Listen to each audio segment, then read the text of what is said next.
আদি পিতা আদম যখন মুসিবতে পড়ে, ওদের নবীর ওসিলাতে আল্লাহ কবুল করে। আদি পিতা আদম যখন মুসিবতে পড়ে, মোদের নবীর উসিলাতে আল্লাহ কবুল করে।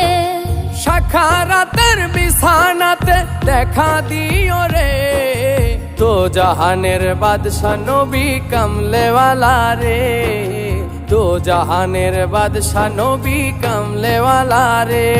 আমার মনের ঘরেতে রেখেছি যারে, তো জাহানের বাদশা নবী কামলেওয়ালা রে।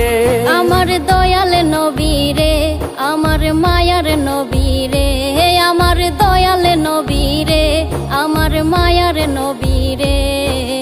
তো জাহানের বাদশা নবী কামলেওয়ালা।